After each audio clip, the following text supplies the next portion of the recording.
Nós Temos História. Olá, bem-vindo ao Nós Temos História, do positivismo ao trabalhismo do século XXI. O nosso último encontro terá como temas o governo Temer, as eleições de 2018 e o governo Bolsonaro. Vamos lá? Nós Temos História. Meus amigos, minhas amigas, estamos, enfim, na última etapa. Aleluia! Então vamos agora. Tínhamos as vacas gordas, vamos para as vacas magras. Para quem conhece muito a versão de Gênesis, Bereshit, do sonho de Faraó, e a interpretação de Yosef Tzadik, ou José. Então estamos agora nas vacas magras, do que vai ser abordado o governo Temer e Bolsonaro.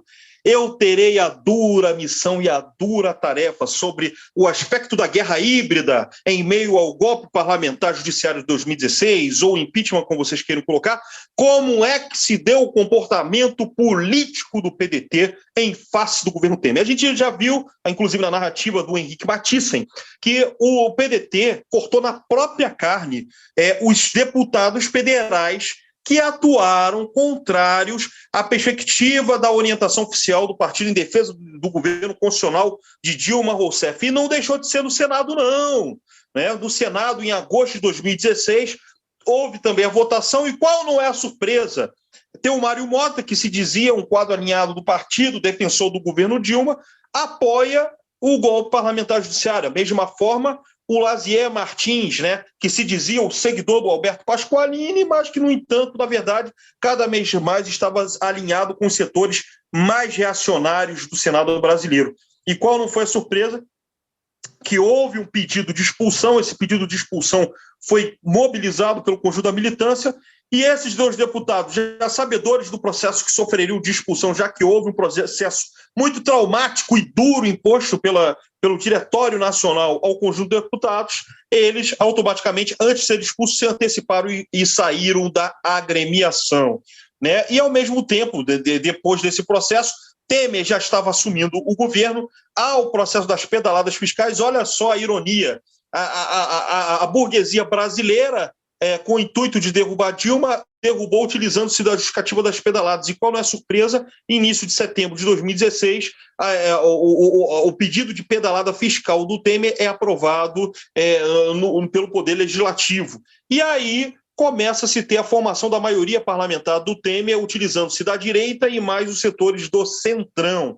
Automaticamente você também tem o discurso da direita, da neodireita, que com o discurso antissistema não mais corrobora as propostas do PSDB. Por quê? Porque o PSDB já era visto, inclusive a partir das denúncias do envolvimento de parlamentares do PMDB, do PSDB, e de outros quadros afins do Progressistas, antigo PP, dentro do esquema da Lava Jato.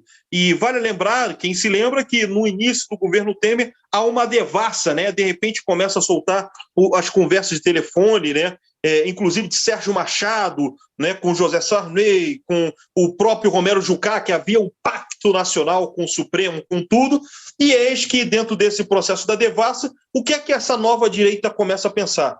Não dá para fechar com o PSDB, com o MDB ou com qualquer força clássica do campo conservador, porque eles fazem parte do sistema, assim como eles diziam que a esquerda fazia parte do sistema. E eles eram os antissistema. Olha só o paradoxo, Henrique Mathiesen. Eles usavam o discurso antissistema dentro do sistema.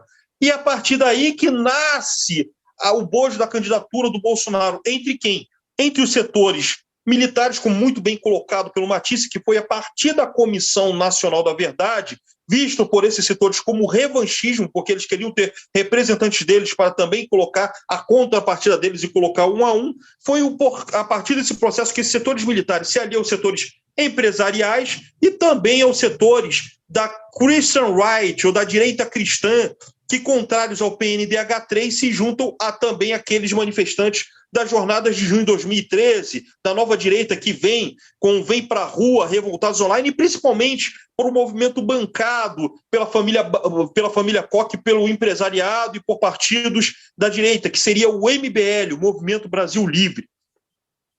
Então, essa gama dessa junção do neoconservadorismo brasileiro constrói essa cosmovisão, inclusive até com intelectuais orgânicos, né, da neodireita brasileira, que todo mundo sabe, basta você pesquisar. Não vamos enunciar aqui os nomes, porque todos são sabedores dos principais mentores da direita brasileira, e é dentro desse processo que nasce paulatinamente e que muitas vezes os quadros da própria esquerda brasileira ignoraram solenemente desde 2017 a candidatura de Jair Bolsonaro, que como outsider, sendo um instrumento do informal partido militar, né, seria o quadro que seria fomentado no campo eleitoral para que os militares pudessem engendrar a sua volta ao poder sobre a nova estruturação do Brasil pós-Constituição de 1988. Não seria mais por uma derrubada de poder como aconteceu em 64, mas seria pela legitimidade político-eleitoral após uma insidiosa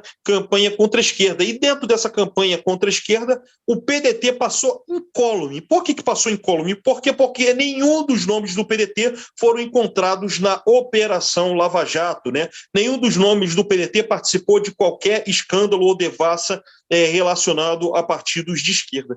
E a moral da história foi que o PDT teve um acréscimo no número de vereadores e de prefeitos nas eleições de 2016, se tornando, naquele momento, o maior partido de esquerda, e isso se tornou uma ameaça ao próprio Partido dos Trabalhadores para aquilo que vislumbrava as eleições de 2018, porque havia uma certa polêmica. Será que o Lula vai ser candidato a presidente? Será que com a punição da Operação Lava Jato, qual vai ser a estratégia em relação ao Partido dos Trabalhadores? Será que o Lula vai ser mantido candidato até o fim, ou o Lula está usando-se disso como estratégia para chegar no fim do segundo tempo da partida, colocar um candidato alternativo do PT e que, ao mesmo tempo, possa, pelo menos, ele ter o poder de transferência dos votos?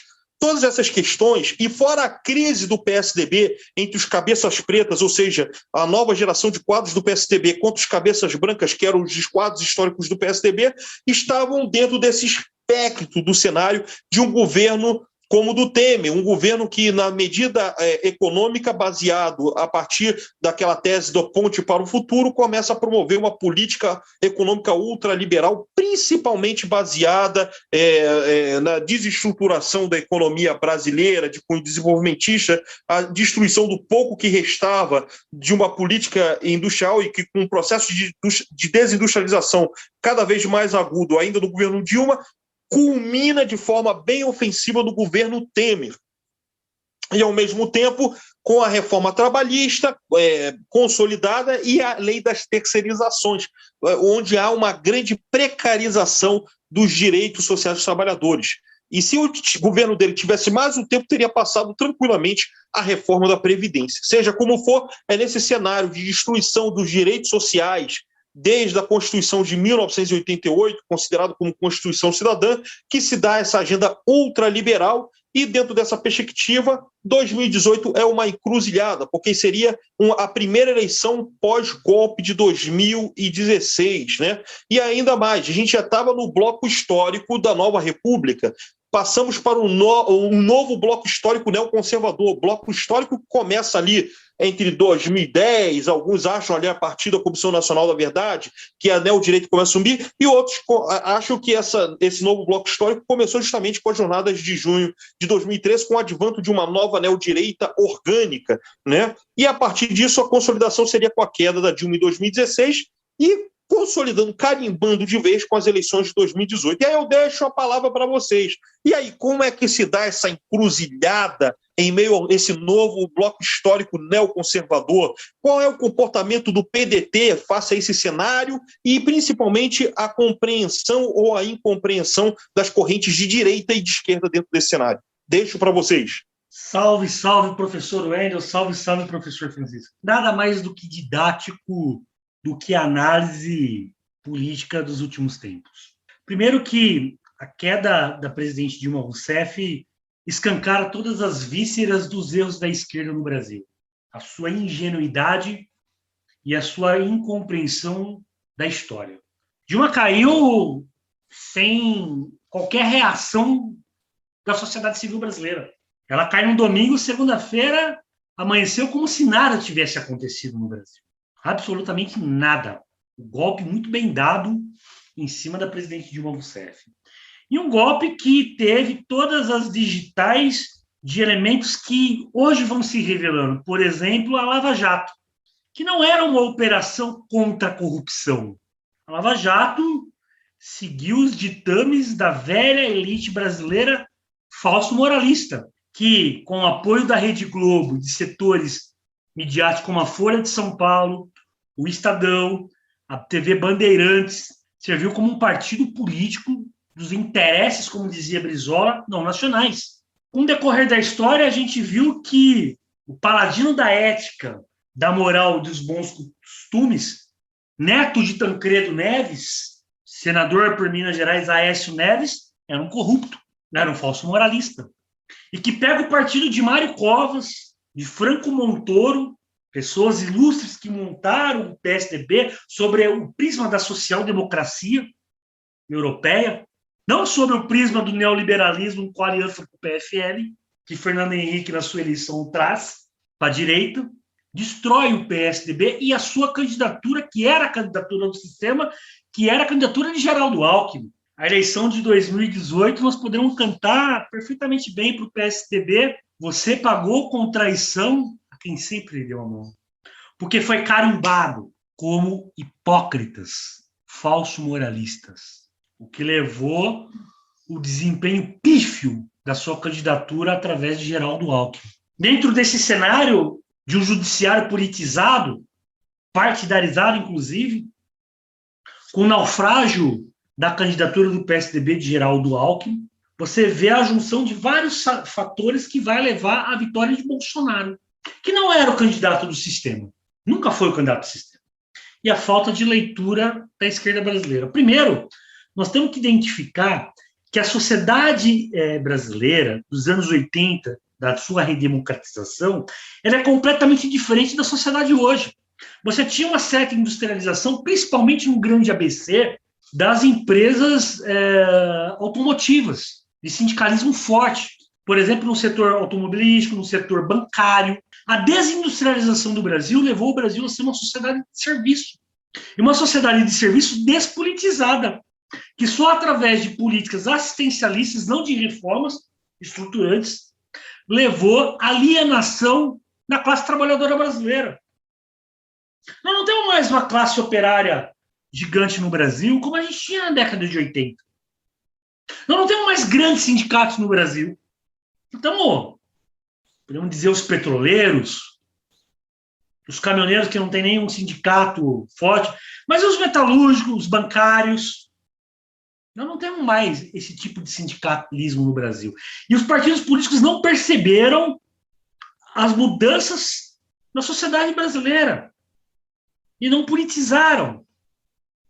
Outro setor interessante que a gente não percebeu é o avanço do neopentecotismo no Brasil, financiado pelos Estados Unidos, que é uma nova forma de colonização do Brasil, através de um pensamento altamente conservador. Altamente conservador. E aí se junta isso a décadas de uma igreja católica conservadora, com João Paulo II, com Bento XVI. Oxalá, agora nós temos o Papa Francisco. Mas nós perdemos espaço ao longo dos anos para setores que a gente não identificou, que é o enfraquecimento do sindicalismo, que é o crescimento do neopentecotismo no Brasil, que é os discursos beligerantes de parte da mídia brasileira com esses programas sangrentos. E a esquerda nunca deu resposta à questão da violência, à questão do surgimento e crescimento das milícias no Brasil. E esse povo todo vai se juntando ao bolsonarismo. Qual que é a base do bolsonarismo? Pentecostal, financiada pelos Estados Unidos, agronegócio, que não paga imposto, que não tem compromisso com o meio ambiente, que não é necessário acabar com eles, mas regulamentá-los, e a turma da bala. E esse povo frustrado com o PT, conduzido por um partido político como a Lava Jato e as suas apêndices como Rede Globo, e os erros históricos do PT leva à eleição de Bolsonaro em 2018. Dentro da eleição de Bolsonaro em 2018, nós apresentamos um projeto. Um projeto que tem ideia, exemplo e militância, que é o Projeto Nacional de Desenvolvimento do Ciro Gomes no PDT. Que não é um projeto do Ciro Gomes, porque o Projeto Nacional de Desenvolvimento, ele bebe no getulismo, nas reformas de base de Jango. Se você pegar os complexos industriais defendidos pelo Projeto Nacional de Desenvolvimento, seja ele o complexo industrial do petróleo e gás, o complexo industrial da defesa, só esses dois complexos industriais você tem a soberania nacional getulista encravado. Porque não há, e não tem como ter complexo industrial de petróleo ou de defesa se você não tem o suporte ou um ideário de soberania nacional para valer. Aí, se você ampliar como complexo industrial da saúde, você só pode ter complexo industrial da saúde através de pesquisa. Nada mais soberano do que pesquisa. E aí você tem um complexo industrial do agronegócio. Por quê? Porque tem que regulamentar. Esses 4 complexos industriais daria a reindustrialização do Brasil. Eu digo mais. Nós deveremos criar o complexo industrial da biodiversidade. Nada mais rico e poderoso do que a biodiversidade brasileira. Que é uma coisa que o PDT tem que discutir. Então, do ponto de vista do desenvolvimento econômico e da questão da soberania nacional, nós apresentamos esse projeto para o Brasil. Mas vamos pegar um pouco da nossa bandeira mais cara, que é uma das bandeiras mais caras do trabalhismo, que é, por exemplo, a questão da educação. Nós somos o Partido da Educação. Brizola construiu mais de 5.000 escolas no Rio Grande do Sul e trouxe a escola de tempo integral para o Rio de Janeiro através do CIEPS. O Ceará hoje tem a melhor educação no Brasil através da avaliação individual.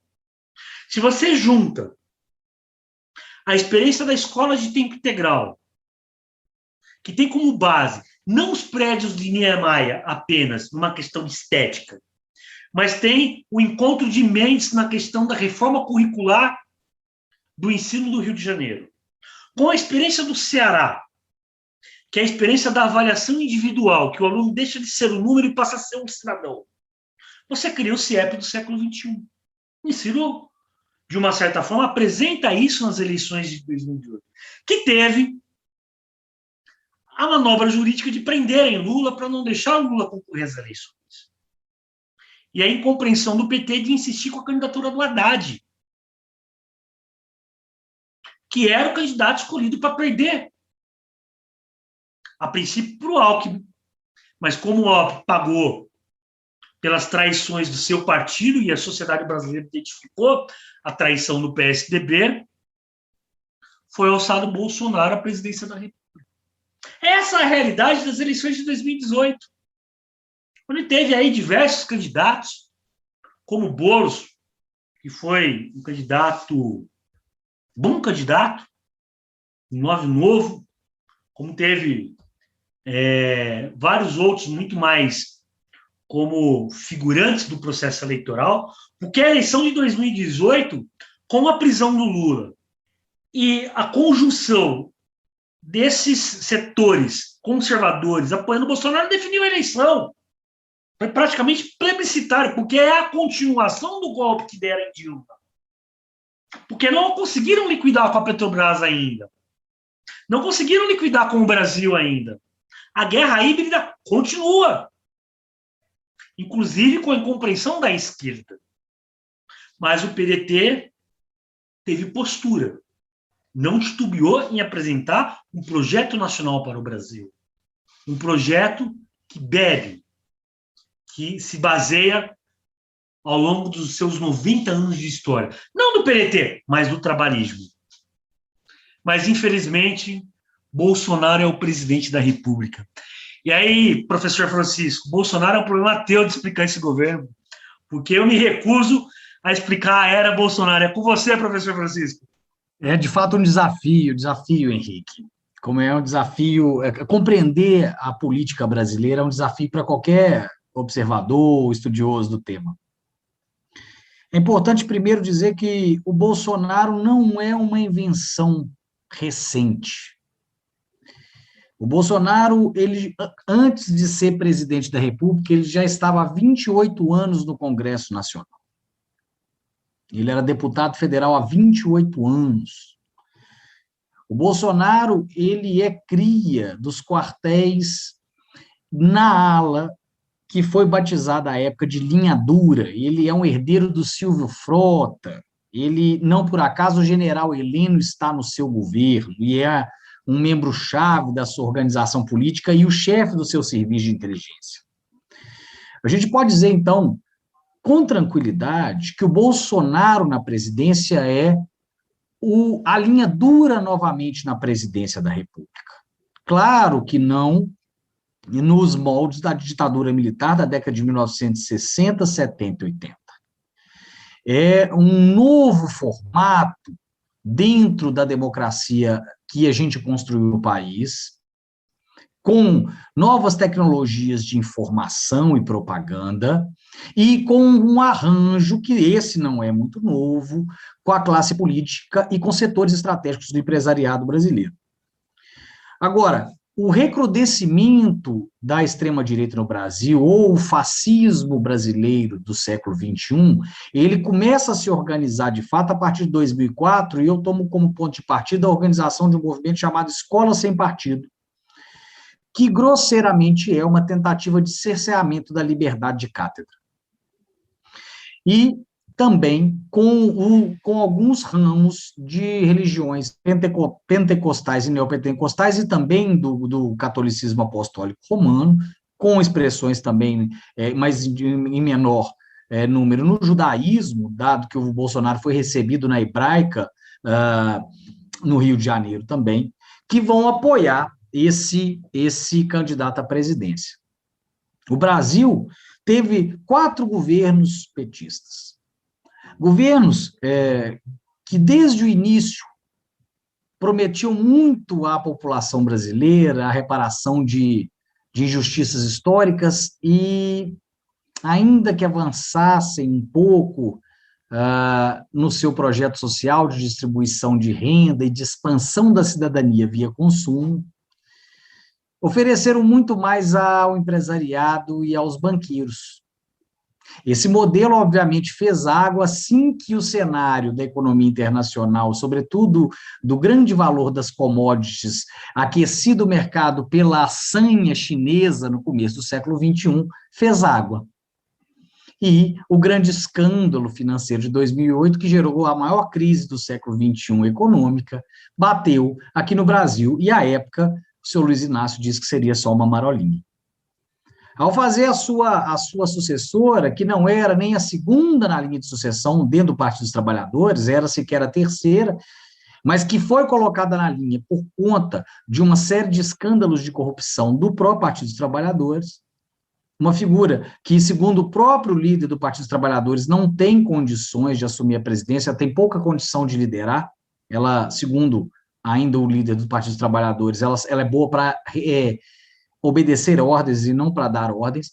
Ela não conseguiu segurar a consequência da crise econômica de que começa em 2008 no centro do capitalismo, o fim da farra das commodities, a pressão dos grandes empresários nacionais por ampliação ainda maior do crédito, a falência da política de distribuição de renda a partir de um amplo acesso ao crédito, o que eles queriam, de fato, era uma cidadania via consumo, uma política educacional que amplia de maneira extraordinária as universidades privadas e que é atropelada por uma convulsão mundial que começa em 2011, no norte da África, e vem bater aqui no Brasil em 2013, que lança na rua, num primeiro momento, o movimento Passe Livre, que é o catalisador desse processo em São Paulo.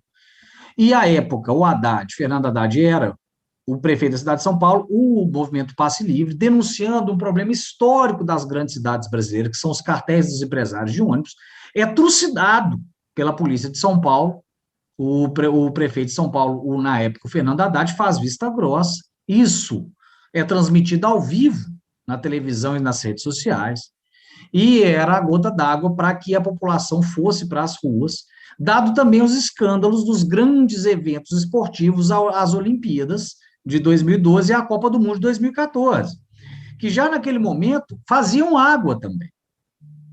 Muito dinheiro foi gasto, muitas coisas foram prometidas, como, por exemplo, a melhoria das infraestruturas nas cidades, e pouca coisa foi entregue.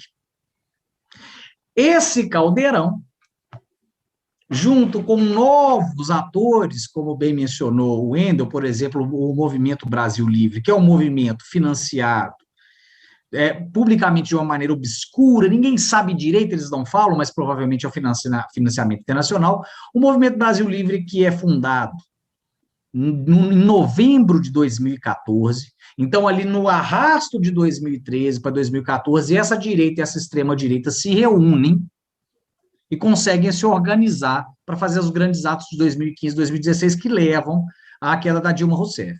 Mas o candidato da direita, o menino dos olhos da direita, inclusive meu conterrâneo, era Aécio Neves.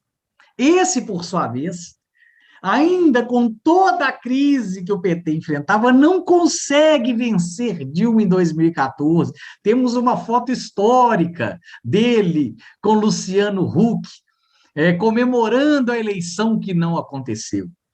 Então, Aécio, que também caiu depois no ostracismo, em desgraça, dadas as coisas que ele fez aqui em Minas Gerais, e ele também pego em esquemas de corrupção, ele e sua irmã, Aécio não consegue vencer. Bolsonaro, então, se coloca como esse sujeito. Bolsonaro, que a gente pode dizer, se a gente for fazer uma anedota, apesar de não caber, mas era como se a gente tivesse elegido no Brasil, nós elegemos o tio do pavê.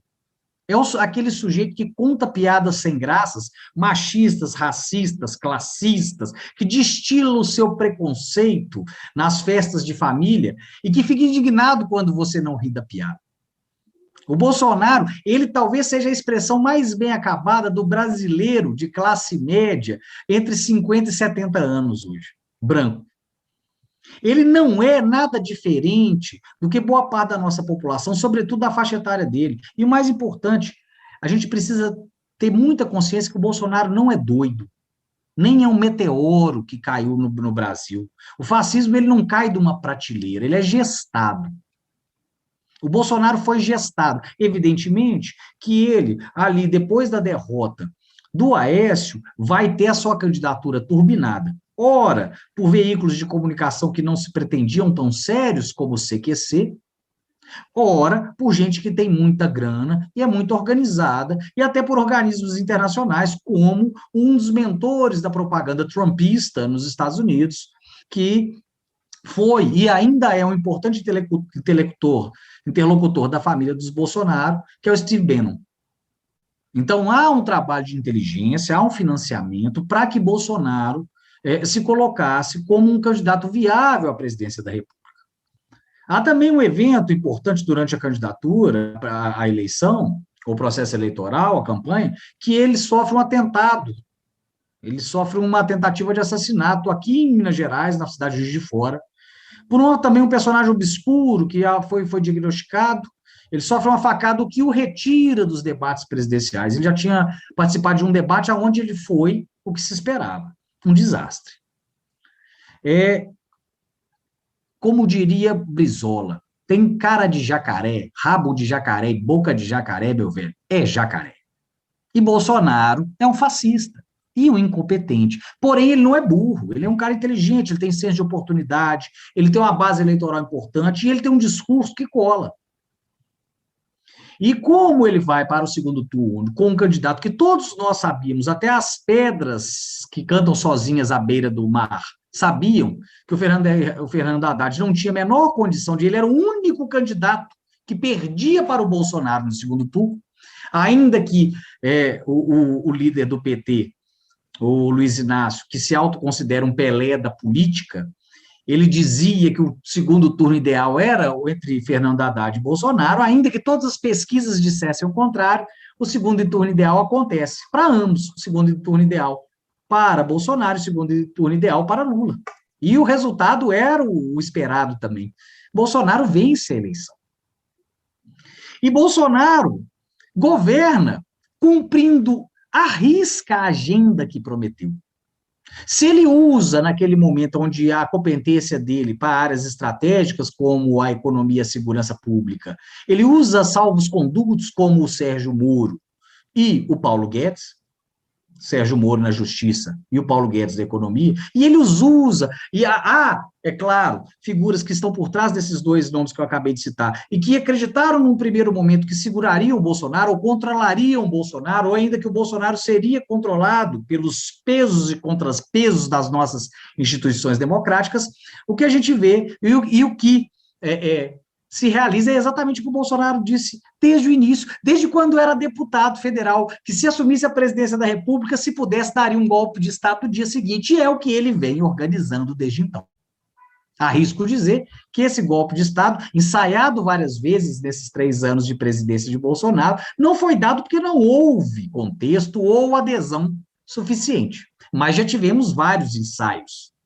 E ao que tudo indica, eventualmente, se for derrotado ano que vem, ele vai tentar novamente. Desacredita o nosso processo eleitoral, desacredita toda a ampliação da nossa democracia. Bolsonaro extinguiu mais de 75% dos conselhos de participação popular em todo o país, nesses 3 anos. Paulo Guedes entregou a reforma administrativa, tributária, não como ele queria, mas ele entregou. Parcialmente, mas entregou. Ele fez a reforma da Previdência, atendendo a sua promessa de campanha fundamental. Sérgio Moro não deu conta de ser tratado como um capacho e acabou abandonando o barco, mas na sua saída, desonrosa, pela porta dos fundos e feia, ainda teve a assinatura falsificada no Diário Oficial pelo presidente da República, numa última nomeação para uma das lideranças da Polícia Federal. Ou seja, Bolsonaro entrega o que promete. Ele não enganou ninguém. E nós temos que parar de tratá-lo como doido. Bolsonaro é doido, Bolsonaro é incompetente. Não, o Bolsonaro, ele é fascista. É um fascismo século XXI, é um fascismo que tem um discurso neoliberal, mas aqui é o único ponto que difere do fascismo do século XX. Nos traços adicionais, ele é exatamente igual, militarista, armamentista, calcado num discurso moralista e religioso, autoritário.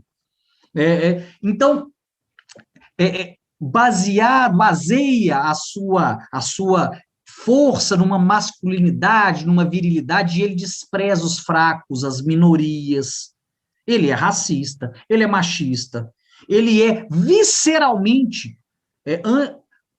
contrário a qualquer tipo de pensamento crítico. Daí a sua aversão à ciência, aos professores e professoras, à universidade e ao progressismo e qualquer pensamento crítico. O Wendel bem lembrou, também há, dentro dessa aversão aos professores, ciência e pensamento crítico, e, portanto, ao progressismo, a escolha de um inimigo interno. Se, no período da Guerra Fria, podia se acionar a todo tempo o comunismo, Bolsonaro não só repete essa bobajada de comunista, etc. e tal, como coloca também dentro dos inimigos internos os cientistas, enfim. Bolsonaro é aquilo que nós sabíamos que ele era. Mas eu vejo, e agora olhando para o PDT, com bons olhos, se é que é possível a gente ver, numa situação tão difícil como a gente vive, de ameaça à nossa democracia, poder enxergar alguma coisa boa. Recentemente tivemos a votação do projeto de emenda constitucional dos precatórios. Um projeto de emenda constitucional que foi colocado lá pelo governo, estrategicamente, para viabilizar a reeleição de Bolsonaro. E o nosso partido, que ficou órfão depois da morte de Brizola, a gente pode dizer assim, a gente não teve uma liderança tão importante como Brizola. Ao longo desse período, teve algumas entradas de pessoas que parece que esqueceram, nunca souberam do que significava o trabalhismo. E é nesses episódios de crise que 2 coisas aparecem. Os problemas ficam mais explícitos, mas as grandes lideranças também, os caminhos ficam mais claros. Então, a nossa votação, no processo de votação, e eu vou ficar no processo de votação da PEC dos precatórios, porque me parece que é o marco histórico do PDT no ano de 2021, e eu fico muito feliz de ter acontecido esse ano e não o ano que vem. Foi melhor que a gente tivesse as nossas abóboras sacolejando no caminhão agora para se rearranjarem. Houve um primeiro momento de indecisão no partido, onde houve votos contra e a favor da PEC, porém, e nós fomos muito cobrados, enquanto pedetistas, sobre o que significava isso, por que o PDT, alguns deputados do PDT, votaram a favor dessa PEC. Todos nós, pedetistas e trabalhistas, fomos cobrados do Brasil, cada um no seu estado, eu aqui em Minas, o Henrique em Brasília, o Wendel no Rio Grande do Sul. Todos os pedetistas desse país foram cobrados. Ora, por que o seu partido fez isso? Em menos de uma semana, conseguimos nos rearranjar, nos reorientar, a partir do nosso compromisso com um projeto nacional e reorganizar a nossa representação no parlamento. De maneira que nós firmamos um acordo que garantiu a nossa unidade, reafirmou o nosso compromisso com o Brasil, com o trabalhismo, restabelecemos o nosso encontro a partir de laços fraternais, e aqueles que de fato não se identificam com o PDT disseram publicamente que vão se retirar do partido. Isso é um ganho para o PDT. O PDT, hoje, ele é o único partido que, de fato, sempre fez e faz frente ao bolsonarismo, explicitamente. Foi Ciro Gomes quem passou a campanha de 2018 todo denunciando o fascismo bolsonarista e permanece denunciando. Nenhum outro partido, nenhum outro candidato fez isso. Então, ainda que não seja para 2022, mas vamos trabalhar para que seja, o Partido Democrático Trabalhista ao meu ver, o grande farol da reconstrução do Brasil, do que será o Brasil depois que a gente derrotar o fascismo bolsonarista. É isso aí, meus queridos, para ser sucinto e para a gente fechar com chave de ouro o nosso debate. Um prazer imenso de dividir com vocês, um privilégio desse aqui que está só chegando e é um aluno de vocês dois, meus caros. Um abraço, Wendel, um abraço, Henrique, querido. Nós temos história. Esse podcast é uma produção de Partido Democrático Trabalhista, Fundação Leonel Brizola Alberto Pasqualini, Universidade Aberta Leonel Brizola e Centro de Memória Trabalhista, com o apoio do PDT de Minas Gerais. Fique ligado! Para mais informações, cursos e notícias, acesse e se inscreva no site da Universidade Aberta Leonel Brizola, www.ulb.org.br. Acesse também o canal do Centro de Memória Trabalhista no YouTube.